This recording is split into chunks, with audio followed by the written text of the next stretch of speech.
देखो, आज के सेशन में हम डिस्कस करने वाले AWS का नेक्स्ट सर्विस जिसका नाम है EBS, इलास्टिक ब्लॉक स्टोरेज। ये एक स्टोरेज सर्विस है। स्टोरेज मतलब जहाँ पे हम अपने डेटा को स्टोर करते हैं, अपने फाइल्स फोल्डर्स जो भी हमारा डेटा होता है, हम किसी ना किसी स्टोरेज के अंदर उसको स्टोर करते हैं। जैसे स्टोरेज डिवाइस में आप जाते हो तो पेन ड्राइव ये स्टोरेज डिवाइस है, मेमोरी कार्ड ये एक स्टोरेज डिवाइस है, और हार्ड डिस्क भी आपका एक स्टोरेज डिवाइस होता है जहाँ पे हम अपने फाइल्स एंड फोल्डर्स को मतलब डेटा को स्टोर करते हैं। फिर ये जो स्टोरेज डिवाइस होते हैं, ये कुछ डैश होते हैं। डैश का मतलब होता है डायरेक्ट अटैच स्टोरेज, मतलब हम डायरेक्टली अपने मशीन को अटैच कर देते हैं। जैसे आपके मोबाइल के अंदर जो भी स्टोरेज है वो डैश में आता है, या फिर आपके लैपटॉप डेस्कटॉप में जो भी हार्ड डिस्क कनेक्टेड है वो भी डैश में आता है, डायरेक्ट अटैच स्टोरेज। ठीक है। एक स्टोरेज होता है जो नेटवर्क अटैच होता है, जिसको हम नैश बोलते हैं, नेटवर्क अटैच स्टोरेज। जो स्टोरेज सर्वर पे होता है बट हम क्लाइंट पे उसको एक्सेस करते हैं। फिजिकली स्टोरेज सर्वर पे रखा बट हम एक्सेस करेंगे क्लाइंट के ऊपर। और तीसरा जो स्टोरेज का टाइप होता है जिसको हम बोलते हैं सैन, स्टोरेज एरिया नेटवर्क। आपको सर्वर कॉन्फ़िगरेशन में मैंने आपको सैन सर्वर पढ़ाया था, आइसकजी आप उसको बोलते हैं, internet small computer system interface. यही बैकएंड में कॉन्फ़िगर्ड एडब्ल्यूएस ने करके रखा है। स्टोरेज को नेटवर्क में एक्सपोर्ट करने के लिए सैन को हम यूज करते हैं, स्टोरेज एरिया नेटवर्क। जैसे उन्होंने एक प्रोविजनिंग करके रखा है स्टोरेज का, और जब आपको स्टोरेज चाहिए वो स्टोरेज आपको प्रोवाइड कर देता है क्लाउड। तो बैकएंड में आइसकजी सर्वर को इन्होंने कॉन्फ़िगर करके रखा है। ठीक है। आज हम एडब्ल्यूएस का जो सर्विस डिस्कस करने वाले जिसका नाम है इलास्टिक ब्लॉक स्टोरेज, जिसको शॉर्टकट EBS इस तरह से बोला जाता है, इलास्टिक ब्लॉक स्टोरेज। ये एक रॉ ब्लॉक स्टोरेज हमें प्रोवाइड करता है। रॉ का मतलब जैसे हम नया हार्ड डिस्क मार्केट से परचेस करते हैं, वो रॉ स्टोरेज होता है, उसके अंदर कुछ नहीं होता है। ठीक है। तो इस टाइप का स्टोरेज हमें देता है, और ये स्टोरेज हम अपने EC2 इंस्टेंस को क्या कर सकते हैं, अटैच कर सकते हैं, मशीन को हम अटैच कर सकते हैं। लेट्स से मेरे पास एक मशीन है, कोई एक मशीन है, जैसे ये EC2 इंस्टेंस है हमारा। और इस EC2 इंस्टेंस के लिए हमने एक स्टोरेज दिया था, आपको याद है, एक स्टोरेज हमने दिया था मशीन क्रिएट करते समय, एक स्टोरेज उसको मिला था, एक स्टोरेज हमने दिया था 30 GB तक हम स्टोरेज दे सकते हैं उसको, 30 GB फ्री के लिए। 2018 से ये 30 GB मिल रहा था, पहले 10 GB ही मिलता था। ठीक है। तो ये जो स्टोरेज है, इस स्टोरेज को हम बोलते हैं root hard disk. Root hard disk या रूट HDD या बूट भी बोला जाता है, रूट या फिर बूट HDD, जिसके अंदर OS होता है, ऑपरेटिंग सिस्टम होता है, जो हमें AWS 30 GB तक फ्री दे रहा है। हाँ, आप चाहे तो 16 TB भी ले सकते हो, बट उसके लिए आपको उतना चार्जेस देना है। इसके अंदर सिर्फ ऑपरेटिंग सिस्टम होता है। हमें एक नया स्टोरेज अटैच करना है, हमें एक नया स्टोरेज यहाँ पे अटैच करना है, और ये जो नया स्टोरेज होगा ये हमारा डेटा स्टोरेज होगा। मतलब यहाँ पे हम अपने डेटा को स्टोर कर सकते हैं, तो ये क्लाउड से हमें ये स्टोरेज ऐड करना है, या क्लाउड से हमें ये स्टोरेज को एक्सेस करना है। तो उसके लिए AWS आपको इलास्टिक ब्लॉक स्टोरेज ये सर्विस मिलता है। इलास्टिक ब्लॉक स्टोरेज जो स्टोरेज प्रोवाइड करने का काम करते नेटवर्क में या क्लाउड के अंदर, जिसको EBS, इलास्टिक ब्लॉक स्टोरेज ऐसा बोला गया है। ब्लॉक स्टोरेज का मतलब क्या होता है, जिसके हम टुकड़े कर सकते हैं, ब्लॉक्स बना सकते हैं, पार्टीशंस बना सकते हैं इन शॉर्ट। ठीक है। तो उसको हम ब्लॉक स्टोरेज बोलते हैं। तो रॉ स्टोरेज हमें ये प्रोवाइड करता है, किसी EC2 मशीन को हम एक्स्ट्रा स्टोरेज देना चाहते हैं, वो कैसे देना है वही आज के सेशन में हमें डिस्कस करना है। 2008 में आपको ये स्टोरेज को इंट्रोड्यूस किया गया था, EBS को। और 2018 में 30 GB फ्री स्पेस देने का उन्होंने सोचा था, और उसके हिसाब से हमें हर एक EC2 मशीन के लिए 30 GB फ्री मिलता है, हर एक, फिर वो लिनक्स है, विंडोज है, या अदर ऑपरेटिंग सिस्टम जो आप इंस्टॉल कर रहे हो। बेनिफिट्स यही है कि हाईली अवेलेबल एंड ड्यूरेबल होता है। मतलब आप रात 3 बजे भी क्लाउड से स्टोरेज लेना चाहते हो आपके EC2 मशीन को, तो वो भी आपको प्रोवाइड किया जाएगा। आज फिजिकली आप डिस्कस करते हैं, रात 3 बजे आपके सर्वर का स्टोरेज फुल हो जाता है, तो आप रात 3 बजे कहाँ से मार्केट से वो स्टोरेज लेके आओगे, मतलब हार्ड डिस्क कहाँ से परचेस करोगे। ऑनलाइन भी परचेस करोगे तो ऑनलाइन आने में 2 या 3 दिन लग जाएगा, बट आपको इमीडिएटली स्टोरेज चाहिए, तो हाईली ये अवेलेबल होता है। जब चाहे आप क्लाउड से स्टोरेज लेके आप अपने EC2 मशीन को क्या कर सकते हो, अटैच कर सकते हो, दे सकते हो। ठीक है। कॉस्ट आपको उतना ही देना है जितना आपने सर्विस को यूज किया। मतलब कुछ स्टोरेज मैंने 2 GB का, 2 TB का स्टोरेज मैंने 2 महीने के लिए यूज किया तो बस मुझे 2 महीने के ही चार्जेस देना है। मैंने 1 महीने के लिए यूज किया तो मुझे 1 महीने की ही 2 TB का चार्जेस देना है, तो कॉस्ट कम लगता है बाकी आप फिजिकल स्टोरेज लेते तो। इजी यूज होता है, मतलब आप स्टोरेज को क्रिएट करना है, अटैच कर देना, इजीली यूज है। ठीक है, तो वो कैसे करना है वही भी हम यहाँ पे डिस्कस करने वाले। और अनलिमिटेड आप क्या कर सकते हो, वर्चुअल साइज को अनलिमिटेड को बढ़ा सकते हो, मतलब मैक्सिमम स्टोरेज आप ले सकते हो। एक हार्ड डिस्क का साइज जो आपको मिलता है यहाँ पे 16 TB मिलता है, तो ऐसे मल्टीपल स्टोरेज आप क्या कर सकते हो, ले सकते हो एडब्ल्यूएस से। फिर अमेजोन आपको कुछ स्टोरेज प्रोवाइड करता है, अमेजोन आपको कुछ स्टोरेज प्रोवाइड करता है। वो जो स्टोरेज होते हैं ये टाइप्स होते हैं, स्टोरेज वॉल्यूम के टाइप्स है यहाँ पे। जैसे कि सबसे पहला जो टाइप है ये होता है HDD, हार्ड डिस्क ड्राइव, जो सबसे पुराना और पहले होता था। इसके पहले भी आपको स्टोरेज मिलते थे, बट वो SSD नहीं होते थे, HDD होते थे। HDD का मतलब हार्ड डिस्क ड्राइव होता है। SSD ये नया वाला कंसेप्ट है, जो इस हार्ड डिस्क से मुकाबले में ये आप कंपेयर करते हो तो इसका स्पीड परफॉर्मेंस हाई परफॉर्मेंस होता है, हाई स्पीड होता है कंपेयर टू HDD से। ठीक है, जैसे आप लैपटॉप में भी SSD हार्ड डिस्क लेते हो तो परफॉर्मेंस बढ़ जाता है HDD से कंपेयर कर रहे हो तो, बट कॉस्टिंग में दोनों में डिफरेंस होता है। जैसे HDD लेते हो तो सस्ता मिल जाता है, बट SSD लेने के लिए जाते हो तो फिर उसका कॉस्ट ज्यादा होता है, बट परफॉर्मेंस भी ज्यादा है। आप परफॉर्मेंस आपको अच्छा चाहिए तो फिर आप SSD के अंदर जा सकते हो। आपके लिए परफॉर्मेंस मैटर नहीं करता है तो आप HDD के अंदर जा सकते हो, कम पैसे में आपको ज्यादा स्टोरेज मिल जाएगा। आप मार्केट में जाके SSD हार्ड डिस्क को लेते हो तो 1 TB का 10,000 के आसपास मिलता है, 8 से 10,000। और वही 1 TB का हार्ड डिस्क HDD में जाते हो तो आपको 4 से 5 हजार में मिल जाता है, मतलब इतना डिफरेंट है। बट परफॉर्मेंस SSD का बेस्ट होता है। तो आपके कंडीशन के हिसाब से आपको सर्वर का हार्ड डिस्क SSD में लेके जाना है या HDD के अंदर लेके जाना है, ये आप अपनी कंपनी के हिसाब से सोचोगे, और कॉस्ट के हिसाब से भी आपको देखना होता है। देन फिर HDD के अंदर दो टाइप्स आते हैं। एक होता है SC1 जिसको कोल्ड HDD बोला जाता है। इसका परफॉर्मेंस बहुत कम होता है कंपेयर टू इससे भी। ठीक है, मैंने HDD के अंदर दो टाइप्स है, SC1 जो कोल्ड HDD बोला जाता है। आपको सिर्फ डेटा को बैकअप पर्पस के लिए स्टोर करके रखना है तो आप यहाँ पे स्टोर कर सकते हो।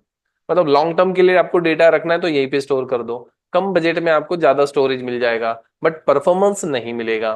ठीक है, इससे थोड़ा परफॉर्मेंस आपको अच्छा चाहिए तो आप इस हार्ड डिस्क में जा सकते हो, तो इससे आपको अच्छा परफॉर्मेंस मिल जाता है। मतलब इस हार्ड डिस्क से कंपेयर करते हो तो ST1 में आपको परफॉर्मेंस अच्छा मिल जाता है। थ्रूपुट ऑप्टिमाइज SDD बोला जाता है उसको, थ्रूपुट ऑप्टिमाइज SDD, जिससे आपको परफॉर्मेंस बेस्ट मिल जाता है। ठीक है,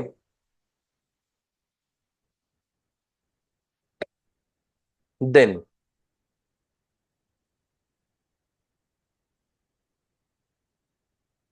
उसके बाद आपको SSD के अंदर आप जाते हो तो SSD के अंदर आपको GP2 और जी IO1 ये हार्ड डिस्क आपको मिल जाते हैं।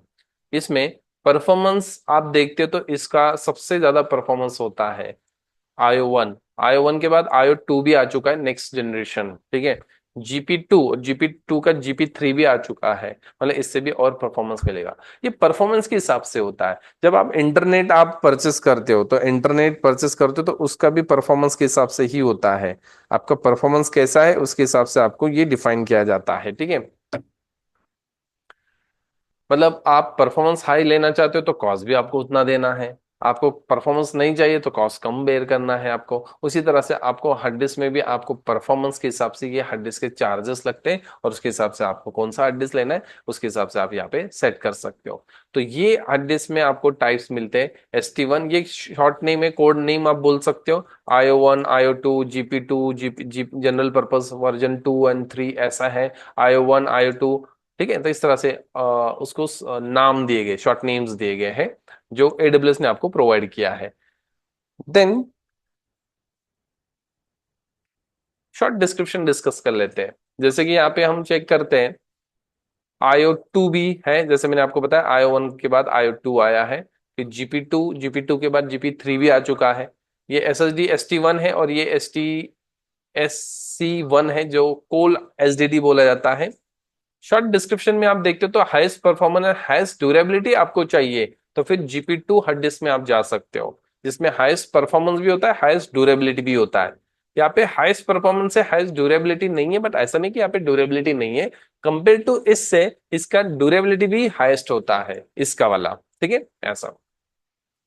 देन GP2 ये जनरल पर्पस के लिए होता है, ये बूटेबल डिस्क होता है, यहाँ पे आप ओएस को स्टोर कर सकते हो, ये बैलेंस प्राइस में आपको परफॉर्मेंस अच्छा मिल जाता है, मतलब कम बजट में परफॉर्मेंस आपको ये मिल जाता है। ये तीनों hard disk SSD hard disk के अंदर ही जाते हैं, ये HDD के अंदर जाते हैं, ठीक है, जो पुराना टाइप है HDD।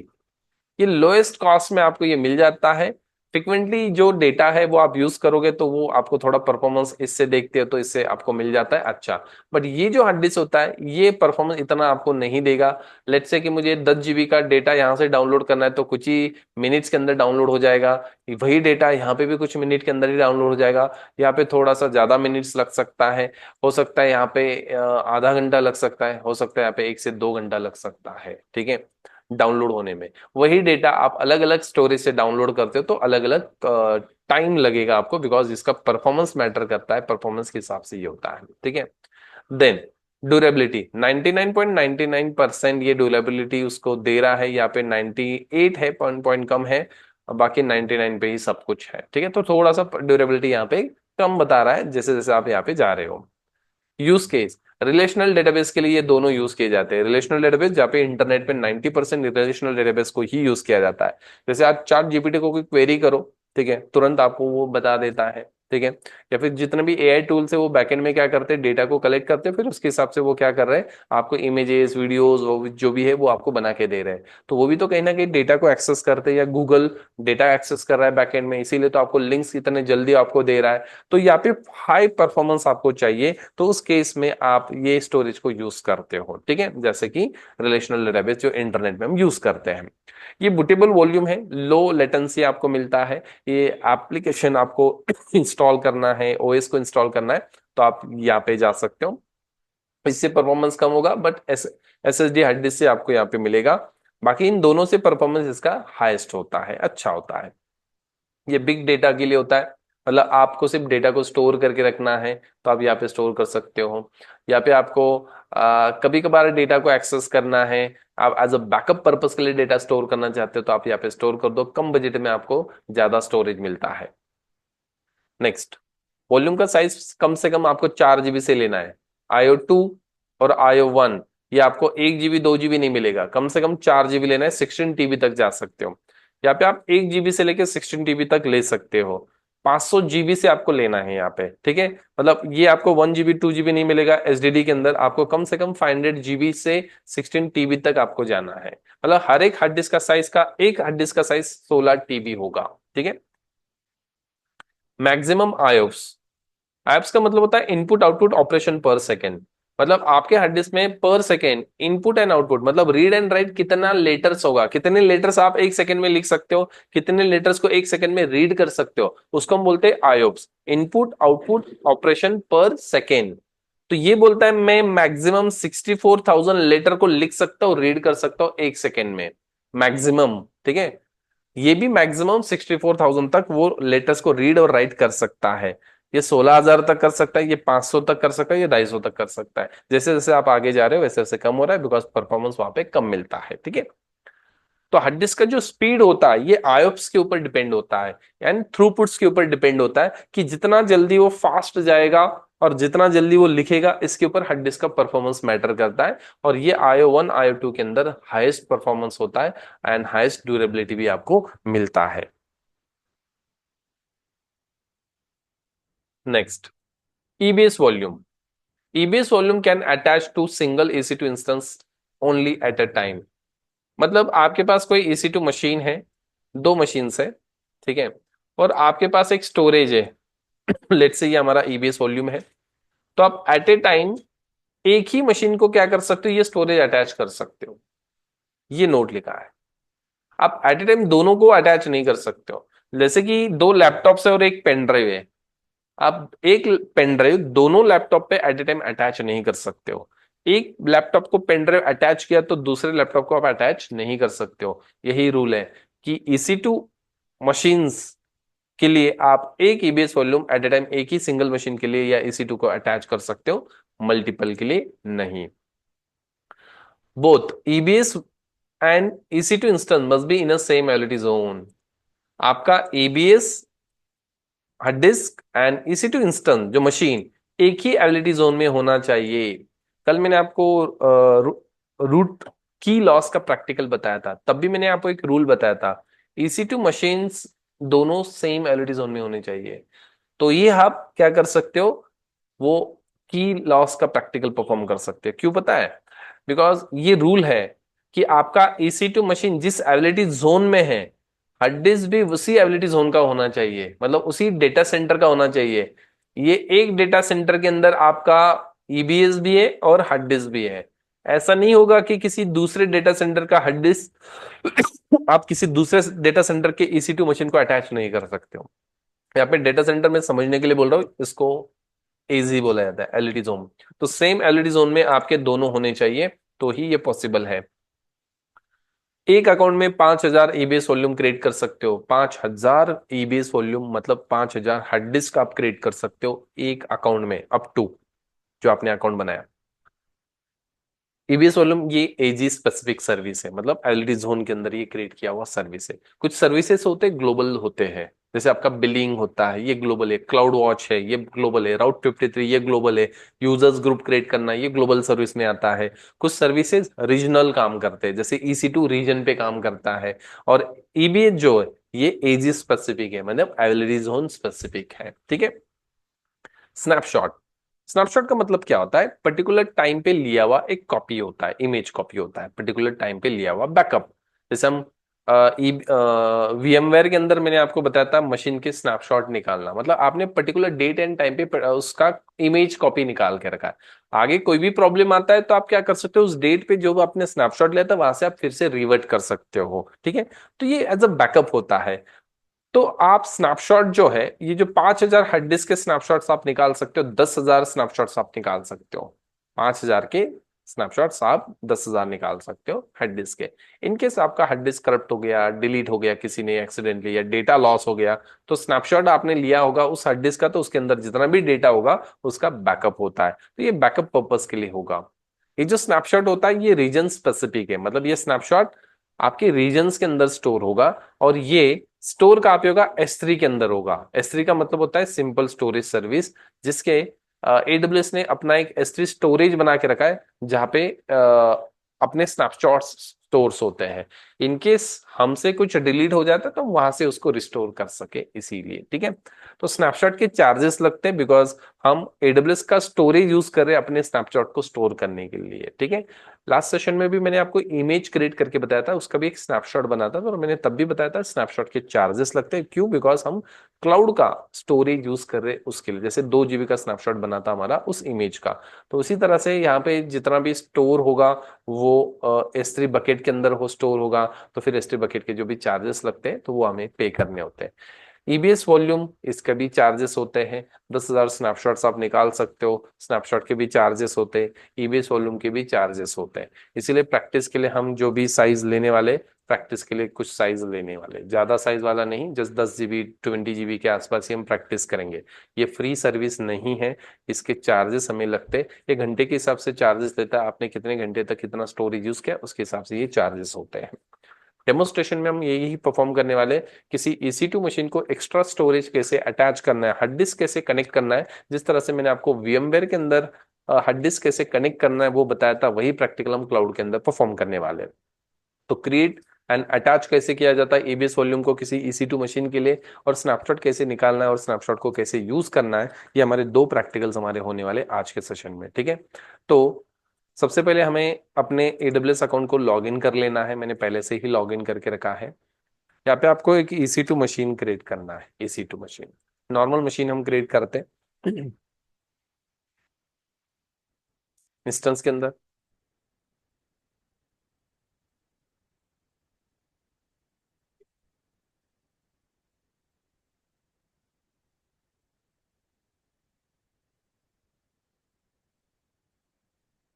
लॉन्च इंस्टेंस,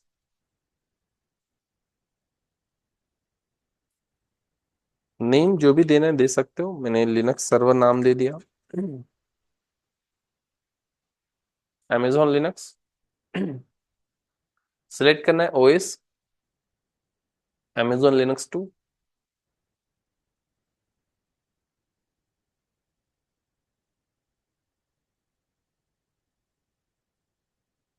फिर आपको यहाँ पे इंस्टेंस टाइप बाय डिफॉल्ट है, की आपको प्रोवाइड करना है जैसे कि फेब 2025।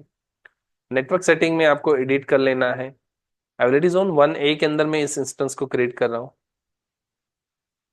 एग्जिस्टिंग सिक्योरिटी ग्रुप जो भी है आपके पास वो दे दो। यहाँ पे देखो स्टोरेज 8 GB है। ये रूट वॉल्यूम है। रूट वॉल्यूम का मतलब यहाँ पे ओएस स्टोर होता है। हम जो ईबीएस से देने वाले हैं वो डेटा हार्ड डिस्क होगा जहाँ पे डेटा स्टोर होता है। ये GP2 है, चाहे तो आप GP3, ये IO1 ये भी ले सकते हो, ठीक है। बट हम GP2 के साथ ही जाते हैं बिकॉज कम चार्जेस लगते हैं उसके। साइज आप 16 TB तक जा सकते हो। एक हार्ड डिस्क का साइज 16 TB होता है। आप चाहे तो यहां से भी ऐड कर सकते, just click on add volume और यहाँ पे लिख दो जितने साइज का स्टोरेज आपको चाहिए।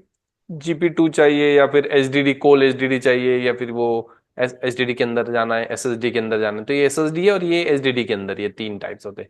मैग्नेटिक स्टैंडर्ड ये सबसे पुराना हार्ड डिस्क टाइप है। सबसे पहले तो मैग्नेटिक ये नाम दिया गया था, फिर बाद में ये कोल्ड, फिर SD थ्रूपुट ऑप्टिमाइज, इसको ST1 SC1, फिर धीरे धीरे SSD हार्ड डिस्क जैसे मार्केट में आया तो ये इस टाइप्स आने लगे, ठीक है। तो ये आप अपने हिसाब से दे सकते हो, और भी चाहे तो और भी आप ऐड कर सकते हो। मैं एक ही हार्ड डिस्क को कनेक्ट कर रहा हूँ फिलहाल। हम बाद में आफ्टर क्रिएशन के बाद या आफ्टर इंस्टॉलेशन के बाद हम इसको कनेक्ट करने वाले। डूरिंग सेटअप भी आप क्या कर सकते हो, हार्ड डिस्क को ऐड कर सकते हो। तो मैं इसको ऐड नहीं करता हूँ, तो जस्ट लॉन्च इंस्टेंस पे क्लिक कर देते हैं।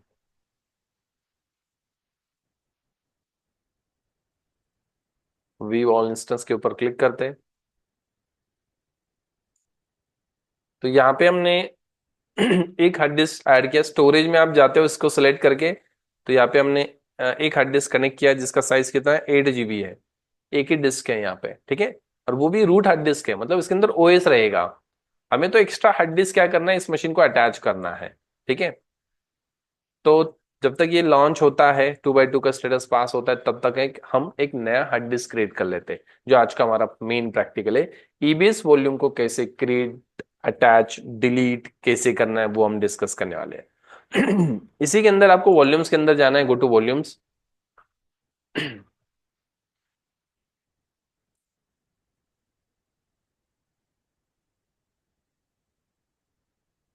यहाँ पे आपको, ये तो रूट हार्ड डिस्क है हमारा 8 GB वाला। क्रिएट वॉल्यूम पे के ऊपर क्लिक कर देना है। सिंपल प्रैक्टिकल है। कौन से टाइप में चाहिए, GP2 ही लेते प्रैक्टिस के लिए। प्रोडक्शन लेवल में आप अपने हिसाब से ले लो। 100 GB नहीं लेना है, प्रैक्टिस के लिए 10 GB लेते हैं, 10 GB का। बाकी डिफॉल्ट सेटिंग, हाँ यहाँ पे availability zone US east 1A। आपका EC2 मशीन 1B के अंदर होगा तो 1B के अंदर बनाओ। मेरे केस में EC2 machine US east 1A के अंदर था, तो दैट्स वाई मैंने वो लिया। बाकी डिफॉल्ट सेटिंग के साथ चाहे तो आप टैग दे सकते हो। क्लिक ऑन टैग, यहाँ पे लिख दो इन कैपिटल नेम, और यहाँ पे मैं लिख देता हूं एक्स्ट्रा SDD क्रिएट। खाली आपको नेम देना है, साइज देना है, टाइप सेलेक्ट कर लेना है, हो गया आपका एक हार्ड डिस्क क्रिएट। तो सिंपल सा प्रैक्टिकल है। वॉल्यूम्स आप यहां से क्रिएट कर सकते हो। क्रिएट के ऊपर क्लिक करना है, टाइप को सिलेक्ट करना है, साइज डिफाइन करना है, फिर आपको एलईडी जोन सेलेक्ट करना है और नीचे क्रिएट के ऊपर क्लिक कर देना है। ये टैग देना है तो ठीक है, अदरवाइज इग्नोर, जस्ट क्रिएट के ऊपर क्लिक कर दो, ठीक है। तो हमने देखो यहाँ पे एक्स्ट्रा एसडीडी जो टैग दिया था वो आ गया। यहाँ पे 10 GB का हार्ड डिस्क हमने क्रिएट किया है। चलो EC2 इंस्टेंस के पास जाते हैं और इसको कनेक्ट कर दे। मैं यहां से कनेक्ट कर लेता हूं। कनेक्ट, आप चाहे तो पुट्टी के थ्रू भी रिमोट एक्सेस कर सकते हो।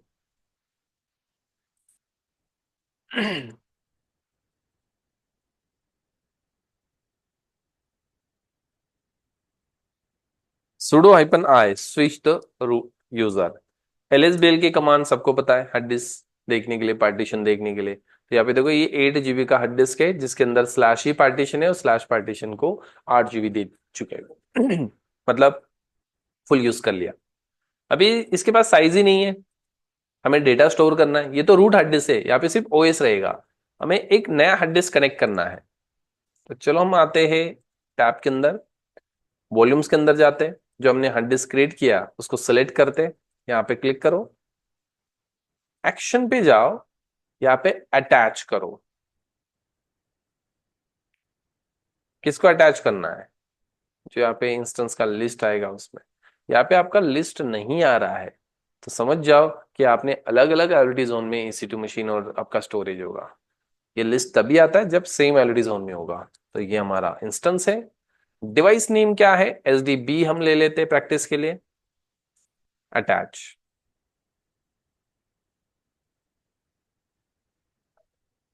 हाँ, रनिंग में अटैच हो जाता है। ठीक है, हमने रनिंग में अटैच कर दिया। आप यहाँ पे चेक कर सकते हो किस मशीन को अटैच हुआ। इन यूज बता रहा है मतलब अटैच हो गया। यहाँ पे अवेलेबल है, दैट मीन्स ये अटैच नहीं है। ठीक है, अवेलेबल है, आप किसी को अटैच कर सकते। हाँ, ये अटैच हो गया लिनक्स सर्वर को। ठीक है, तो चलो हम इस टैब पे आते हैं और दोबारा LSBL के कमांड चलाते हैं। तो ये देखो 10 GB का डिस्क एस XVDB नाम से आ रहा है। VDA मतलब पहला डी, VDB मतलब दूसरा डिस्क, तीसरा डिस्क करेंगे तो VDC आएगा। ठीक है, तो इस पार्टीशन, इसके अंदर आपको चाहे तो पार्टीशन बना लो। CFDIS कमांड सबको पता है, CFDIS से स्लैश XVDB में जाके पार्टीशन बना लो। VDB enter. फिर पार्टीशन आपको कैसे चाहिए, 10-10 GB, 5-5 GB के दो चाहिए या 1-1 GB के 10 चाहिए, तो आप अपने हिसाब से इसके टुकड़े कर सकते हो, मतलब पार्टीशन बना सकते हो। ठीक है, मैं इसको एक सिंगल ड्राइव यूज करना चाहता हूँ, तो इसलिए मैं डायरेक्टली इसको फॉर्मेट कर देता हूँ XFS से। किसको फॉर्मेट करना है? XVDB को मैं डायरेक्टली इसको फॉर्मेट कर लिया, हार्ड डिस्क को, विदाउट पार्टीशन, एक सिंगल ड्राइव, एक सिंगल पार्टीशन। ठीक है, चाहे तो आप कहीं पे माउंट करना चाहते हो तो माउंट कर सकते हो, तो माउंट पॉइंट बना लो डेटा। ठीक है, कमांड होता है माउंट। किसको माउंट करना है? स्लैश देव XVDB को कहां पे? डेटा के अंदर। हो गया माउंटिंग। ये टेम्परी माउंटिंग है, चाहे तो परमानेंट माउंटिंग करना है तो FS टैब में जाके आप वो एंट्री कर दो, XVDB को आप डेटा के अंदर माउंट कर लो, XFS से फॉर्मेट किया वो लिख दो, एक लाइन आपको ऐड करना होता है। ठीक है, तो हम यहाँ पे माउंट कर चुके हैं। मैं टेम्परी माउंटिंग कर रहा हूँ, परमानेंट करना है तो FS टैब में एंट्री करना है। ये देखो पार्टीशन माउंट हो गया। आप इसके अंदर 10 GB तक डेटा स्टोर कर सकते हैं।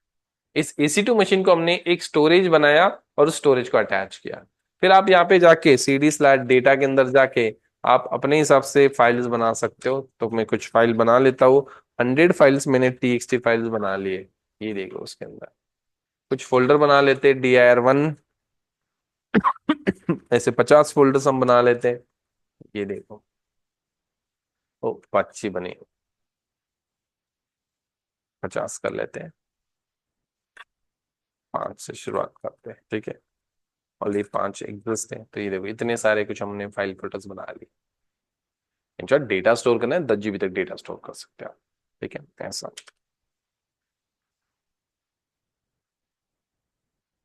आप चाहे तो उसका LV बना लो, आप चाहे तो उसको स्वैप बना लो, वो जो हार्ड डिस्क आपने अटैच किया, तो अपने हिसाब से इसको यूज करना है। ठीक है, तो लेट से ये फुल हो गया, ये 10 GB फुल हो गया। आप इसको बढ़ा भी सकते हो, इस वॉल्यूम को आप 10 GB का 20 GB भी कर सकते हो। कम नहीं कर सकते, बस याद रखना है। 10 का नो नहीं कर सकते, 10 का 11 कर सकते, 12 कर सकते, बट नो नहीं, रिड्यूस नहीं होगा, इस साइज को रिड्यूस नहीं कर सकते आप। सिलेक्ट करो, एक्शन पे जाओ, और यहाँ पे ना मॉडिफाई वॉल्यूम ऑप्शन होता है। तो एक्सटेंड कैसे करना है? तो जैसे मैं देखो यहाँ पे the size of a volume can only be increase not decrease. ठीक है, तो ये डिक्रीज नहीं होता है, आप बढ़ा सकते हो। ये देखो 20 GB मैंने कर दिया मॉडिफाई, मॉडिफाई, तो ये 20 GB हो गया। ये देखो यहाँ पे रिफ्रेश करोगे, यहाँ पे 20 GB होगा। EC2 मशीन के अंदर आते हैं, बट हम यहाँ पे चेक करते हैं तो यहाँ पे तो 10 GB बता रहा है, और LSBL के से चेक करते तो यहाँ पे तो बता रहा है 20 GB। एक्चुअल में यूज करने के लिए नहीं मिलता है, एक्चुअल में यूज करने के लिए नहीं मिलता है। ठीक है, क्यों? बिकॉज रिफ्रेश करना होता है। हमने साइज तो हार्ड डिस्क तो बढ़ा दिया, तो आपको रिफ्रेश करना है। ठीक है, तो रिफ्रेश करना है तो कमांड XFS_GrowFS होता है, जिसे आप फाइल सिस्टम को रिफ्रेश कर सकते हो। कौन से पार्टीशन को? डेटा पार्टीशन को। अभी हम चेक करोगे ना DF से, तो ये देखो 20 GB हो गया।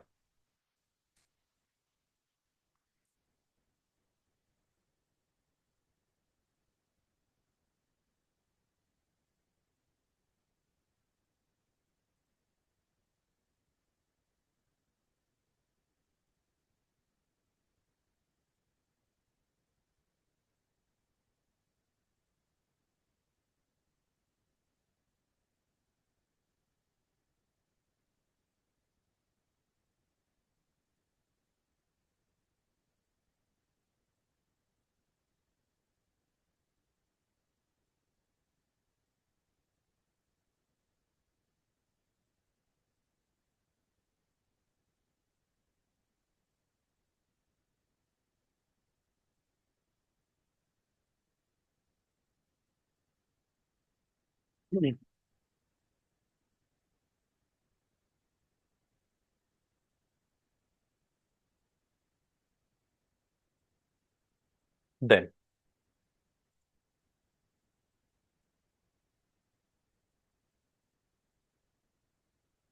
तो यहाँ पे हमने स्टोरेज को इंक्रीज कर लिया 20 GB, और चाहे तो और भी बढ़ा सकते हो, ठीक है।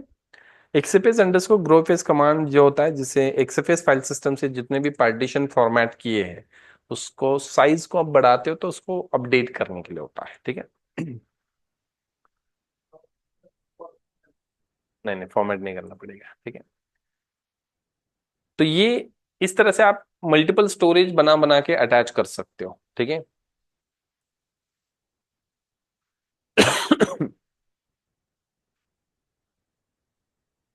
नेक्स्ट, अभी ये जो वॉल्यूम है, ये जो वॉल्यूम है, इसका डेटा डिलीट हो गया तो, जिसके अंदर हमने डेटा स्टोर किया, जैसे कि हमने ये जो डेटा स्टोर किया, ये हमारा डेटा है और ये गलती से डिलीट हो गया तो बैकअप तो होना चाहिए। हमारे पास टार कमांड होता है, टार कमांड से हम डेटा का बैकअप ले सकते हैं, बट वो डेटा बैकअप उसी हार्ड डिस्क में है और वो हार्ड डिस्क से करप्ट हो गया तो, या फिर किसी ने हार्ड डिस्क डिलीट कर दिया गलती से, इस हार्ड डिस्क को डिस्कनेक्ट करके डिलीट कर दिया, तो ऐसे केस में हमारे पास बैकअप होना चाहिए। तो बैकअप कैसे लिया जाता है वो हम यहाँ पे डिस्कस करने वाले हैं, मतलब स्नैपशॉट कैसे निकालना है। तो सबसे पहले जिस हार्ड डिस्क का आपको स्नैपशॉट लेना है वो पहले से कहीं अटैच होगा तो उसको डिटैच कर लो, वो पार्टीशन वो हार्ड डिस्क वो डिटैच करना है। क्यों? बिकॉज वो अटैच होगा तो प्रोसेस में होगा, ठीक है। और उस केस में फिर वो प्रॉपर स्नैपशॉट क्रिएट नहीं होता है, तो आप उसको डिटैच कर दो तो कोई प्रोसेस नहीं चल रहा है उस हार्ड डिस्क के अंदर, उस पार्टीशन के अंदर, तो उसको हमने डिटैच कर दिया यू माउंट से। वॉल्यूम्स के अंदर आते हैं, सिंपल सा ऑप्शन है, सिलेक्ट करना है, एक्शन पे जाना है और यहाँ पे क्रिएट स्नैपशॉट के ऊपर क्लिक कर देना है। स्नैपशॉट का नेम देना है जो भी आपको देना है, तो मैंने स्नैप वन दे दिया, स्नैपशॉट वन, क्रिएट स्नैपशॉट हो गया, स्नैपशॉट उस हार्ड डिस्क का स्नैपशॉट बन चुका है, ठीक है। हमने यहाँ से रिक्वेस्ट दे दिया कि मुझे इस हार्ड डिस्क का स्नैपशॉट लेना है, सिलेक्ट करो, एक्शन पे जाओ और यहाँ पे टेक स्नैपशॉट। आप चाहे तो ये रूट हार्ड डिस्क का स्नैपशॉट भी ले सकते हो, मतलब आपका ओएस का स्नैपशॉट बनेगा। गलती से ओएस करप्ट हो गया तो आपके पास उसका स्नैपशॉट होगा तो आप उससे रिस्टोर कर सकते हो। तो यहाँ पे टेक स्नैपशॉट नेम दे दो एंड देन क्रिएट के ऊपर क्लिक कर दो तो स्नैपशॉट क्रिएट हो जाएगा, ठीक है। मैंने कैंसिल कर दिया। स्नैपशॉट कहाँ पे मिलेगा? उसी के नीचे वॉल्यूम्स के नीचे ही स्नैपशॉट ऑप्शन है, तो यहाँ पे देखो स्नैपशॉट बन रहा है। स्नैपशॉट चाहे तो नाम दे सकते हो एडिट करके, स्नैप वन हमने डिस्क्रिप्शन नेम दिया था, स्टेटस पेंडिंग है, अभी ये क्रिएट हो रहा है। 20 GB का हार्ड डिस्क जिसका हमने स्नैपशॉट लिया। अभी ये स्नैपशॉट जो है, ये स्नैपशॉट कहाँ पे स्टोर होगा? S3 बकेट के अंदर, ठीक है। 20 GB का हार्ड डिस्क है, मतलब 20 GB स्टोर नहीं हो रहा है। फुल साइज कितना है एमबी में? 15 MB है बस, ठीक है। बस उसके अंदर कोई डेटा ही नहीं है ना ज्यादा, हमने तो बनाए तो एम्प्टी फाइल्स बनाए थे, वहां पे डेटा होता तो साइज बढ़ता, ठीक है। उसके अंदर मैं 10 GB तक डेटा स्टोर करता तो ये 10 GB के आसपास ये फुल साइज आता, ठीक है। देन तो ये स्नैपशॉट कंप्लीट जल्दी इसलिए हो गया बिकॉज डेटा ही नहीं था उसके अंदर, हमने तो कुछ टेस्टिंग फाइल बनाए थे, ठीक है। चलो, गलती से आपसे वो हार्ड डिस्क डिलीट हो गया या उस हार्ड डिस्क का डेटा डिलीट हो गया, या फिर किसी ने हार्ड डिस्क को ही डिलीट कर दिया, वर्स्ट कंडीशन यही हो सकता है कि किसी ने वो हार्ड डिस्क डिलीट कर दिया। तो जैसे यहाँ पे मैं पहले फोर्स डिटैच कर लेता हूं,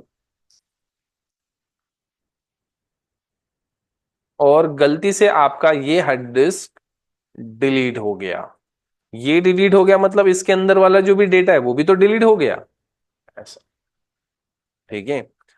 तो हमारा डेटा हार्ड डिस्क के साथ चला गया, बट टेंशन नहीं है, हमने उसका पहले स्नैपशॉट निकाल के रखा था।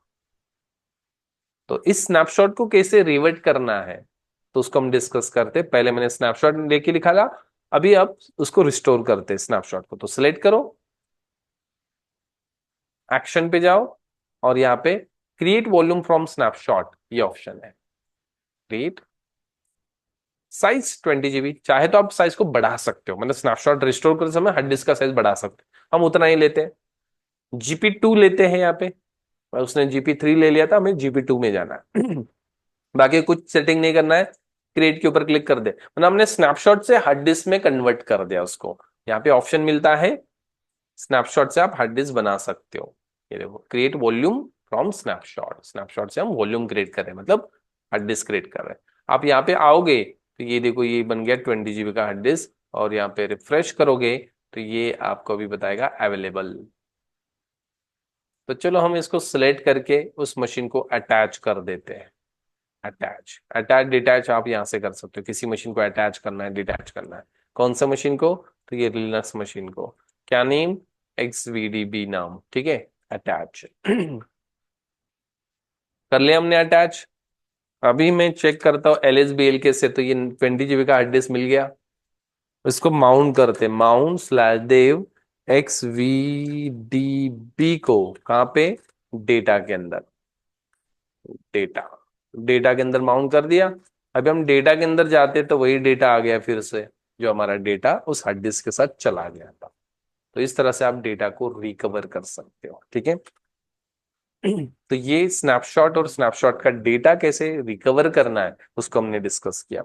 बड़ा इजी है, स्नैपशॉट लेना, सिलेक्ट करो, एक्शन पे जाओ, क्रिएट स्नैपशॉट, कुछ नाम नहीं देना है, जस्ट क्रिएट पे भी क्लिक करते तो भी होगा।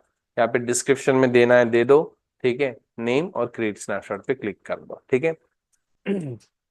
स्नैपशॉट से आपको हार्ड डिस्क में कन्वर्ट करना है तो सिलेक्ट करो, एक्शन पे जाओ, पहला ही ऑप्शन है जिससे आप हार्ड डिस्क बना सकते हो, ठीक है।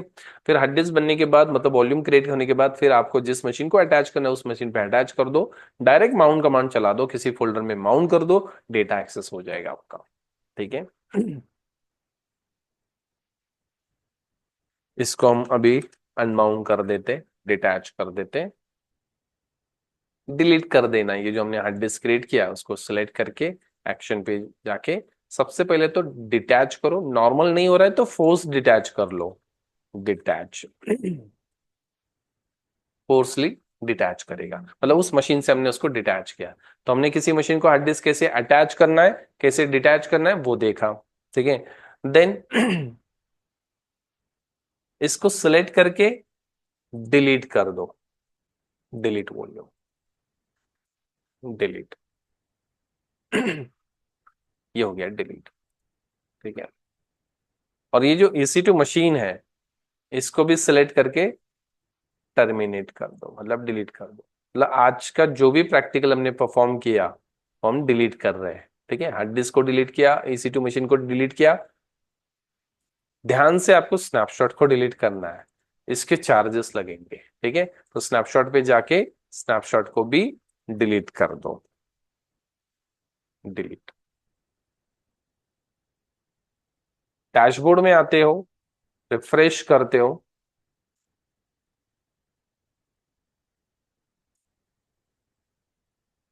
तो running instant zero, volumes zero आनी चाहिए, स्नैपशॉट जीरो आने चाहिए, ठीक है। एक यहाँ पे स्टोरेज दिख रहा है, थोड़ा वेट करते हैं, और सपोज ये नहीं जा रहा है तो हमें मैन्युअली सिलेक्ट करके डिलीट कर देना है, ठीक है।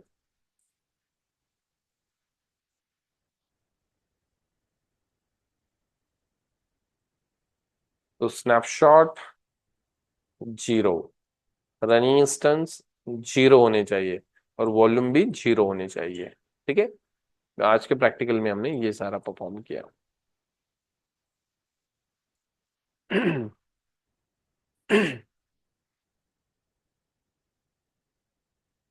इंस्टेंस टर्मिनेट तो हो गया इंस्टेंस। चलो वॉल्यूम्स को हम मैन्युअली जाके डिलीट कर देते हैं, वॉल्यूम, ओके हो गया वो भी, ठीक है। देखो जीरो हो गया, ठीक है, साइन